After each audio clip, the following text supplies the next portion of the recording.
was yesterday. I was on YouTube and I was going through Jamaica vlogs, which I watch every so often. And I came across one vlog that there was a girl and she had issues with duty tax at the Jamaican Custom in Jamaica. Normally I wouldn't comment on other people's vlog unless I believe that my opinion could help the situation or offer some remedy to the situation. But in this case, I believe the opinion that I'm about to give is an eye-opener and a fair point of view on the situation. The beauty about vlogging and the beauty about having access to the internet is that you can reach out to the public and you can share your views that some people may agree with and some people may disagree with. Initially, when I saw the girl's vlog and she showed the 90,000 duty that she had to pay on 3 barrels, I was immediately outraged. I was obviously on her side, saying it's ridiculous and Jamaica and their corruption needed to be looked into, needed to be redressed, because Jamaica is home to myself and millions of other expats that's living around the world. And when we go to Jamaica, we would like to feel as if that we're home. We grew up in Jamaica, and the thing is, human nature. My mama used to say to me that when there's a situation that involving family or friends, we should look at it very fairly and don't be blinded by our prejudice. So, for example, if my brother or my sister was fighting down the street and I go down the street, it is human nature to take the side of your kin. It is human nature to take the side of your brother or your sister, But even though in some cases your brother or your sister could be dead wrong in the situation, So my mother was pretty much saying to me, you must always view situation fairly despite who is involved in the party. So because me, myself, and my family just came back from Jamaica, and while we were in Jamaica, people realized that we are a returning resident, and we were overcharged in some areas for one thing or another based upon maybe a tiny accent or the kind of clothes that we wore. I think that had some burden on me viewing the girl's situation like, she's being treated unfair, she's being ripped off, and so on and so forth. But after looking closely at the situation with my mother's teaching in mind, I actually started to rule against the girl's viewpoint, because after watching the video, the girl, she declared on camera that she had 35 pairs of shoes. I believe she said she had 7 brothers or sisters, and she was bringing 4 or 5 pairs of shoes to each person. So that would be about 28 pairs of shoes to 35 pairs of shoes. That's what she's gonna give away, plus her shoes if she had any in the barrel for herself. Anyway, according to this $90,000 bill, it didn't seem as if the other contents in the barrel created any real financial burden more than these ridiculous amount of shoes. So after giving it thought, I kind of said to myself, 90,000 may sound like a lot of money, and it may sound ridiculous to be paying in duty, but here's the deal.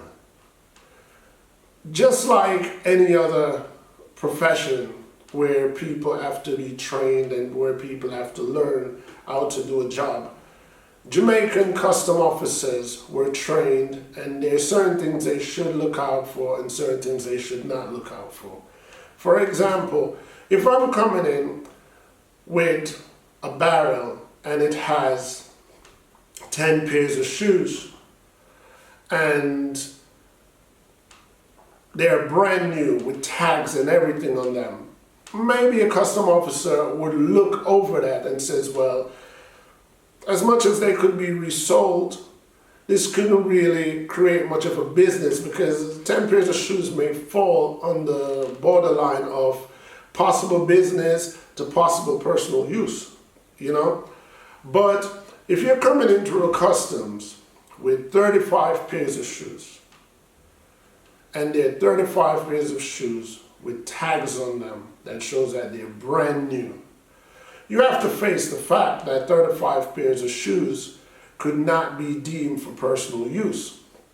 I understand that she's saying it's for her brothers and her sister and so on and so forth, but she has to also understand that customs were not trained to consider people's personal background as to why I have 35 pairs of shoes or why I don't have 35 pairs of shoes.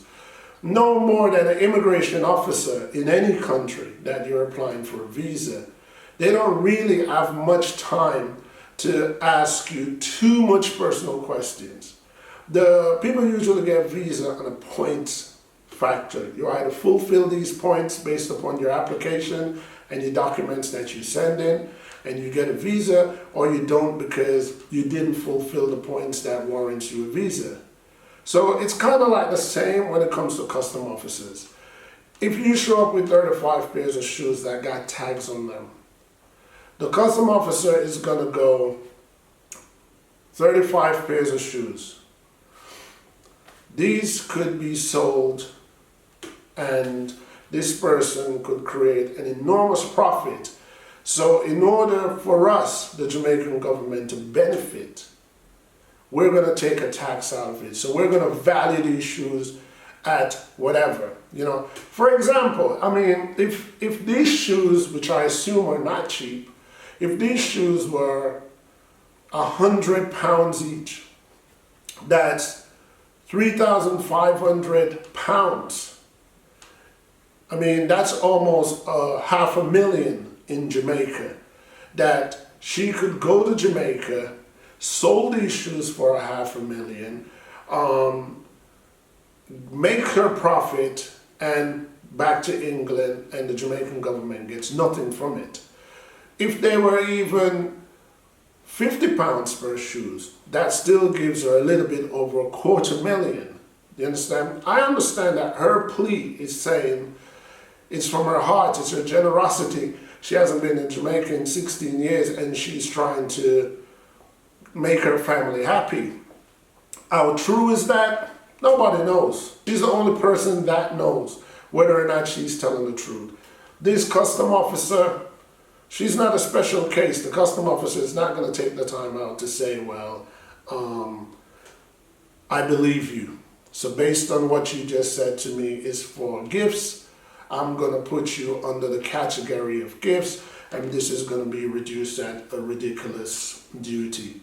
There is no proof. The custom officer is not your friend, and you're not her friend, and the custom officer is just there to do their job the way they were taught to do, or they were, you know. If this is going on paperwork, I don't think it's a hustle. I don't think the custom officer will be able to charge you 90,000 and put 80 grand in their pocket. It's not one of those situations. I mean, initially, I was all for the girl because, you know, I've been to Jamaica before, I've cleared barrels before, you know, and I've had some situation where I think, you know, I mean, there was a time a couple of years ago, 2007, I shipped a ridiculous amount of books to Jamaica, about 2,000 copies of the book. And then the custom officer says to me, this is a lot of books. I can't claim that they are personal use because obviously no one person is going to read 2,000 copies of the same book. She says, however, you're not going to be charged too much because they are educational products. And there is a clause under the tax and duty of Jamaica that if it's anything to do with education, you fall under a reduced price. So that was the reason why I didn't pay a whole lot. It was a couple grand I still paid, even though I was taking the books to Jamaica, not to sell, but to give away to children in school and so on and so forth. I still end up having to pay money to ship it from England. And when I got to Jamaica, I still had to pay money to clear it, you know. So that's pretty much just how the customs system works. I mean, Jamaica has a reputation for being a corrupt society, you know. But the last time I was there in 3 months ago, in August, I could see the improvement, you know, and I could see where Jamaica is starting to go on the straight and narrow. Either they have watchdogs now, or a lot of auditing going on, something is going on, but a lot of people in Jamaica in official offices weren't so much into, they were more afraid of the hustle. I'm not saying it doesn't go on anymore in Jamaica, but I can tell you as a Jamaican that it has reduced. It has reduced big time, you know. I mean, you still get people realizing that you dress differently or you look differently, so they overcharge you, or they want to charge you more because they know that you don't quite understand the cost of things in Jamaica. But outside of that, I mean, this vlog is only to share another point of view, to let people know that, well, 90 grand may sound crazy, but when you look at it from a custom officer's point of view, who see the shoes as a value of $500,000, and they have to do what they have to do for Jamaica by taxing you. How I believe this girl could have gotten around the situation is very simple. The duty that you get on brand new things is different from the duty you get on used things. So if she's bringing in 35 pairs of shoes to her family, all she had to do is say to her family, listen, I'm going to have to take the tags off these shoes. I probably would have to scratch the bottom of them on my floor or a wall or something, just so when they get to custom, they don't look brand new. They don't look like something I could sell for an actual retail price. You know, so if she had just kind of popped all the tags off, write her brothers and sisters' name in it, because that's what my mom used to do, you know. People coming from foreign, this is for John, this is for Tony, this is for Jack, you know, and everybody's name is on this piece of tape, and the bottom of it is roughed up. Then I have a good argument at the custom, because I can say, they're not new shoes. They're barely worn, but they're not brand new shoes. They're not really in a condition where I can sell these shoes and get any real profit off them. It's for my family or whatever. Not that your reasoning matter to these custom officers, you know, whether it's for your family or it's whatever. The custom officer go off their training. Whatever they conclude after they pop your barrel open, it's their conclusion, despite what you may tell them. Sometime, if it weighs in their favor, they will consider what you say pretty much to use against you. You know, if you meet a nice custom officer, maybe what you say that could help you, that custom officer may put in his or her report. But 9 times out of 10, custom officers, once they put that on paper, it has to be evaluated, and it's a job that they're doing. It's not a personal issue between you and them, you know what I mean? So, one video, one guy was saying, you have to know certain people and you have to grease certain palms. That probably still goes down in Jamaica. I'm not saying Jamaica has overnight become corrupt free. There's a lot of things in Jamaica depending on who you know. You know what I mean? Based upon who you know, and connections help you in a situation. However, it shouldn't have to be like that. I shouldn't have to know anybody. I shouldn't have to pay anybody extra, you know. For this girl who's been in England for 16 years, I got her state of mind.